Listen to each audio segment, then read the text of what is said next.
कहते हो कि मंदिर से जाते समय नंदी के कानों में, बहुत सुंदर प्रश्न है आपके, बहुत भाव से और आनंद से आपने करा, और जनमानस के कल्याण के प्रश्न है ये, केवल आपके लिए नहीं है, ये सबके लिए इतने जोरदार प्रश्न हैं। जो गलती भी करते होंगे तो उसको सुधार सकते।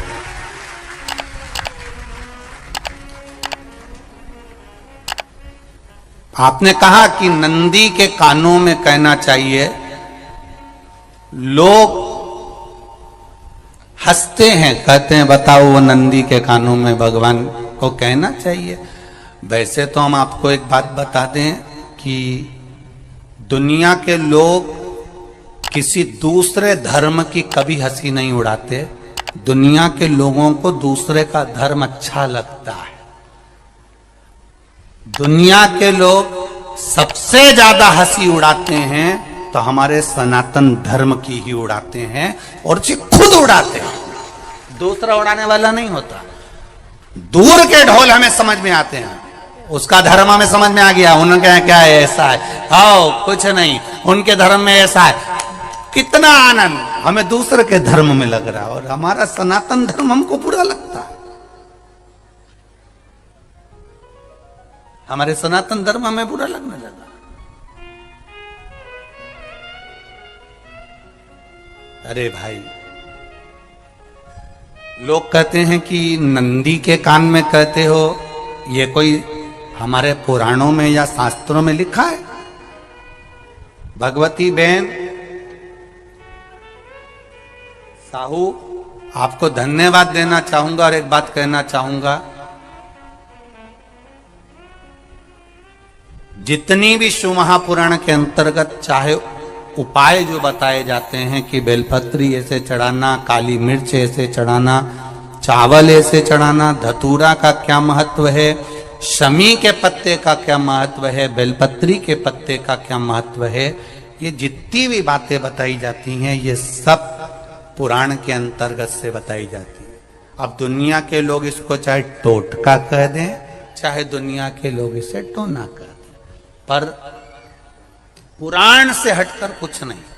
और आप लोगों को अगर बोला है कि नंदी के कान में कहकर भगवान शंकर के मन में बात पहुंचे, तो ये क्यों कहा, तो ये भी हमारी शिव महापुराण में लिखा है, जलंधर के चरित्र में। कोई आपसे कहे कि नंदी के कान में बोलने से क्या होता है, ये जलंधर का चरित्र कह रहा है। मां पार्वती जी का हस्त कमल पकड़कर जलंधर लेकर जाने लगा।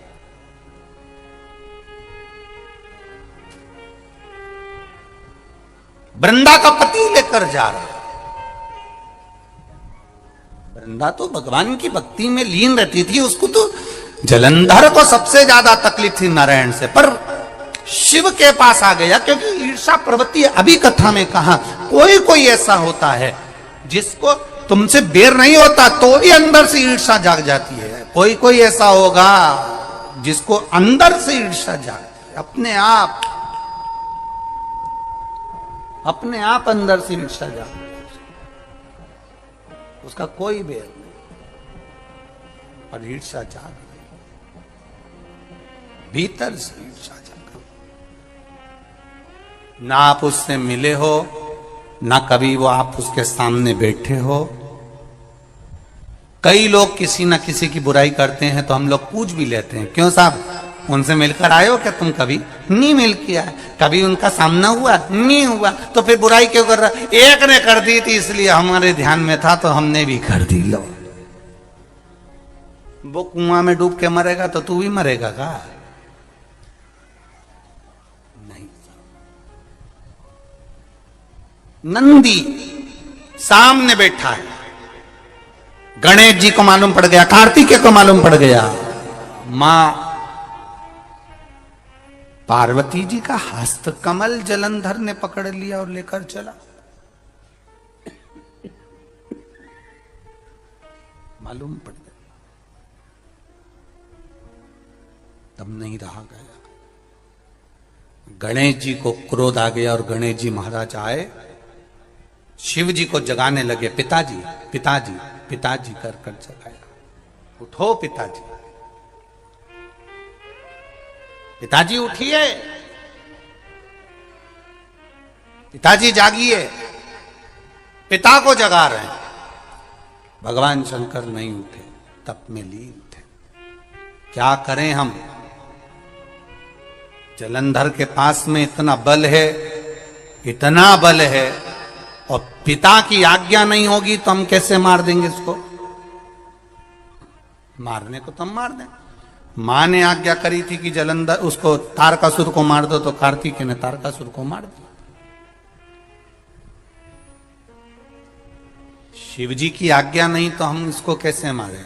क्या करें?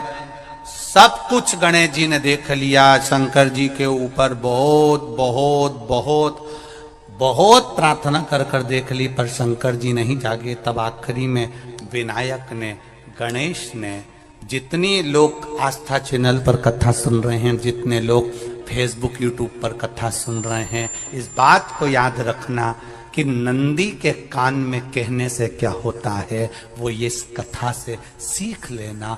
आखिरी में गणेश जी को लगा किसको कहूं, शंकर जी भी तप में हैं, नंदी भी तप में हैं, मैं किसको कहूं? शिव जी को कह के कर थक गया, पिताजी को बोल बोल कर थक गया, पिताजी जागते नहीं। अब मैं किसको कहूं ये बात, किससे कहूं?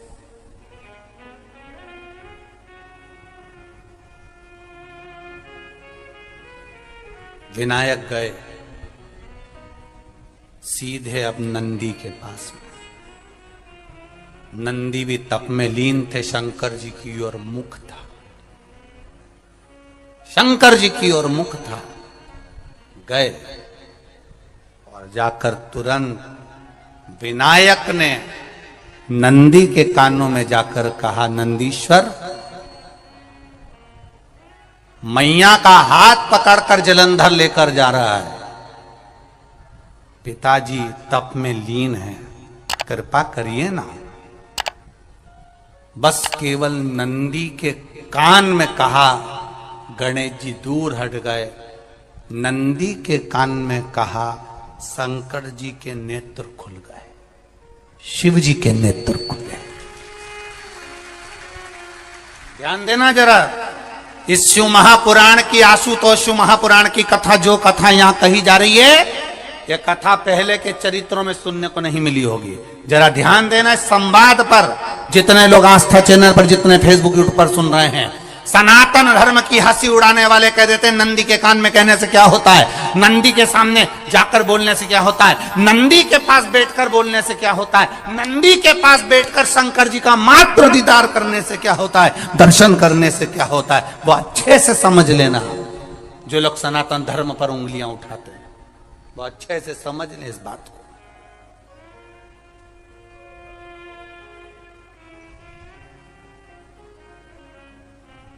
क्या होता है? नंदी तप में लीन, शिवजी तप में लीन, शिव नहीं उठ रहे। विनायक ने नंदी के कानों में जाकर कह दिया, नंदी के कान में जाकर कहा, नंदी के नेत्र नहीं खुले। नेत्र किसके खुले? जम के बोलो, महादेव के खुले हैं, शिव जी के खुले हैं। ये मन का तार। नंदी शंकर की आराधना कर रहे थे, शिव अपनी भक्ति में डूबे थे। यहां कहा, यहां पहुंचा, जो दिल में था उस तक बात पहुंच गई। नंदी के दिल में शिव थे, तुम कहे, नंदी ने शंकर तक बात पहुंचा दी। वो सूत्र जो बंधा था दिल से दिल तक का, वो पहुंच गया। वो सूत्र जो दिल से दिल तक बंधा हुआ था, मन से बंधा हुआ था, खबर वहां तक पहुंच गई, खबर पहुंच गई। उसको जानो, लुटाइए, ये मौका मिला है आनंद का, दिल से प्रेम लुटाओ। नंदी से कहा, नंदी ने देवादिदेव महादेव से नहीं कहा। केवल नंदी आंख बंद कर बैठे थे, कहते से ही भगवान गणेश के शब्द शिव जी तक पहुंच गए। शिव जी के नेत्र खुल गए और उन्होंने जलंधर के पास पहुंचकर पार्वती जी का हस्त कमल छुड़वाया। जरा विचार करिएगा, आप नंदी से कहते हो मेरे महादेव तक बात पहुंच जाती है, आपको केवल नंदी से प्रेम से कहना है, नंदीश्वर मेरे बाबा, ए मेरे बाबा, आप रोज शिव जी को लेकर भ्रमण पर निकलते हो, मुझे बहुत दुख है, आप मेरे दुख को मिटाने के लिए मेरे दरवाजे पर क्यों नहीं आते। नंदीश्वर से कहा, शिव जी तक बात पहुंच जाएगी, शंकर के नेत्र आपके लिए खुल जाएंगे और महादेव आपके यहां खड़ा मिलेगा, मेरा महादेव आपके पास में खड़ा मिलेगा। आशुतोष महापुराण की कथा कहती है, लोग कहते हैं नंदी को कहने से क्या होता है, ये शिव तत्व की कथा आशुतोष शिव महापुराण कह रही है। कहा वहां तक पहुंचा, दिल से दिल का कंठ। जो भगवान नंदी के कानों में कुछ कहकर आते हैं, बोले हो कभी? सीधे बोल देते हो क्या जाकर? नंदी के कानों में कहने का भी एक तरीका है, आप लोगों को मालूम होगा वो तरीका, नहीं मालूम?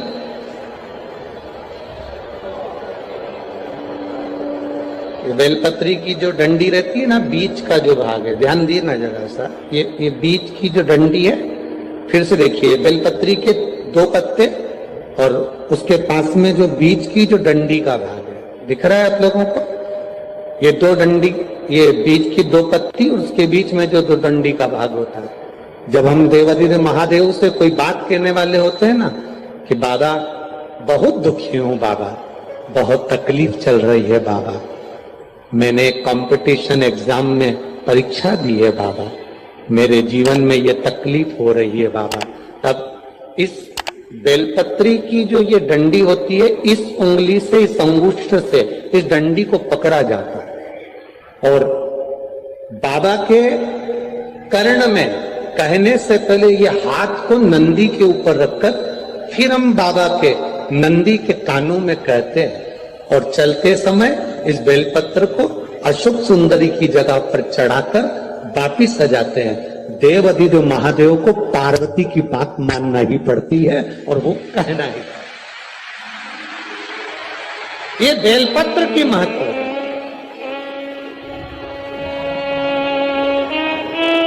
ये जितना फल एक बेलपत्र की पत्ती में, उतना की उतना फल हम आपसे फिर कहेंगे। कभी मौका मिल जाए जिंदगी में, कभी तुम्हारे जीवन में अगर मौका मिले और कहीं बेलपत्री का वृक्ष मिल जाए जिसकी छांव तुम्हारे ऊपर पड़ रही हो, तुम्हारे ऊपर अगर बेलपत्री की छांव पड़ रही हो, उसके नीचे बैठकर कभी मौका मिले, एक बेलपत्री का पत्ता मात्र रखकर आप शिव जी का नाम लेकर जल भी अगर समर्पित कर रहे हो ना, तो वो 12 ज्योतिर्लिंग को जल चढ़ाने के बराबर फल प्रदान कर। एक बेलपत्री का पत्ता, एक बेलपत्री का वृक्ष, एक बेलपत्री के वृक्ष की छांव हमारे जीवन को कृतार्थ कर देती है, धन्य कर देती है, कृतार्थ। कभी भी शंकर के मंदिर में जाओ, शिव जी का पूजन कर जब वापिस आओ, तो शंकर भगवान के मंदिर में जो बाहर नंदी बैठता है, उसके कानों में ओम नमः शिवाय बोलकर अपने मन की कामना उसके कानों में बोलकर आप आ जाइए, आपकी कामना 3 महीने में पूरी हो जाती है। नंदी के ईश्वर भगवान का स्मरण करिए। अगर 7 बेलपत्र आप शंकर को समर्पित करते हो, तो 1 बेलपत्र नंदी भगवान पर भी जबरदस्त अवश्य समर्पित करो। नंदीश्वर भगवान शिव को समर्पित, 1 बेलपत्र नंदीकेश्वर की ओर चढ़े। और बहुत ध्यान दीजिए महाराज, अगर कोई काम अटक रहा है, नहीं हो रहा, बहुत प्रयास करा, तो भगवान शंकर के मंदिर में 5 बेलपत्र चढ़ाइए। और शंकर भगवान की जो छोटी लड़की है अशोक सुंदरी, आपको बताया था ना अशोक सुंदरी का स्थान, भगवान शंकर की 6 लड़कियां हैं, उसमें से सबसे छोटी लड़की अशोक सुंदरी की जगह पर 1 बेलपत्र चढ़ाइए। फिर 1 बेलपत्र नंदीकेश्वर पर चढ़ाइए। और नंदीकेश्वर पर चढ़ाने के बाद भगवान शंकर के मंदिर के बाहर चौखट पर दिया लगा दीजिए साइड में, और फिर अपने घर पर आ जाइए, आपका कार्य सफल होना प्रारंभ हो जाएगा। नंदीकेश्वर भगवान नंदीकेश्वर का स्मरण कर लेने पर जीव आनंद सुख की अनुभूति करता है, आनंद सुख को पाता। भगवान नंदीकेश्वर का पूरी दुनिया में केवल एक केदारनाथ ही एक ऐसा है जहां पर ओम कुंड विराजमान है। कौन सा कुंड है वहां पर? ओम कुंड। जो बच्चा हकलाता है, तोतला बोलता है या गूंगा होता है, जिसकी वाणी नहीं होती, वो अगर ओम कुंड पर जाकर ओम बोलने का प्रयास करता है तो जितनी देर तक उसके मुंह से गुंड की आवाज निकलती है उतनी देर तक ओम कुंड में से पानी का बुलबुला निकलता रहता है। और 7 या 8 बार बोलने से व्यक्ति हकलाना छोड़ देता है, तोतला बोलना छोड़ देता है और उसकी वाणी आ जाती है। वो ओम कुंड केदारनाथ जी में बसता है। कहां बसता है?